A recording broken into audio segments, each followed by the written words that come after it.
Hai guys, kembali lagi bersama aku di Cerita Investasi bareng Sonia part 4. Jadi yang belum nonton di part 1-3-nya, aku harapkan kalian nonton dulu ya di part 1-3 biar kalian bisa ngikutin ceritanya gitu.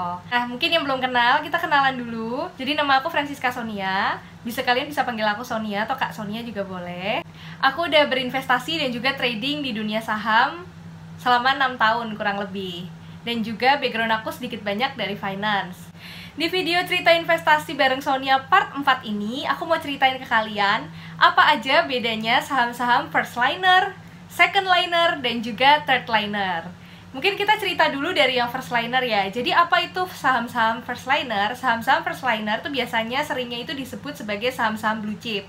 Saham-saham blue chip ini adalah saham-saham yang secara fundamental itu telah teruji di market, udah jadi kayak market leadernya gitu, jadi kayak perusahaan yang menjadi pemimpin di pasar, di industrinya dia. Contohnya itu, misalnya kalau di sektor bank, ada BBCA, yaitu Bank Sentral Asia atau BCA, yang kalian tahu. Lalu juga ada BBRI. BBRI itu Bank Rakyat Indonesia. Lalu juga kalau misalnya di sektor-sektor lain, kayak telekomunikasi, itu ada TLKM, itu punyanya Telkom. Lalu juga ada bank lagi tuh kayak Bank Mandiri gitu, dia kodenya itu BMRI. Terus juga kalau misalnya kalian mau cari di sektor FMCG, itu ada Unilever, itu kodenya UNVR. Atau kalian juga bisa lihat Astra International atau ASII. Itu saham-saham blue chip, jadi saham-saham yang udah teruji secara fundamental itu bagus. Kalau misalnya yang second liner itu saham-saham yang di bawahnya gitu istilahnya. Dia ini saham-saham yang masih dalam tahap berkembang. Bagus sih, jadi kayak secara valuasi itu cenderung murah, tapi dia masih berkembang. Contohnya itu adalah saham SIDO misalnya, atau SIDO Muncul kalau kalian mau tahu. Stikernya adalah SIDO, SIDO.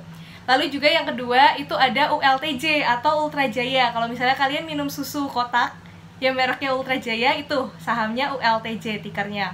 Lalu yang ketiga ada misalnya BJBR dan juga BTJM gitu. Kalian kepanjangannya bisa cari sendiri, tapi tikernya itu. Nah, saham-saham di second liner ini, dia ini masih berpotensi untuk menjadi saham-saham blue chip atau saham-saham yang ada di first liner tadi. Jadi tinggal tunggu waktu aja, kalau dia bertumbuh dan semakin bagus lagi ke depannya, dia bisa jadi blue chip. Lalu yang saham-saham di third liner, ini aku jujur aja jarang masuk ke saham-saham third liner. Alasannya kenapa? Karena saham-saham ini tuh paling fluktuatif atau berfluktuasi. Jadi kayak harganya itu bisa naiknya itu tiba-tiba tinggi, tiba-tiba rendah. Jadi dia itu high risk gitu loh guys. Tapi kadang-kadang itu bisa ya high risk, high return ya. Kadang dia bisa naik drastis, kadang tapi untung turun drastis gitu. Itu agak serem sih. Kalau aku jujur aja nggak masuk ke saham-saham sejenis kayak gini. Contoh-contohnya itu ada misalnya tikernya itu kalau kalian mencari OMRE, ada juga RIGS, ada juga SDMU gitu.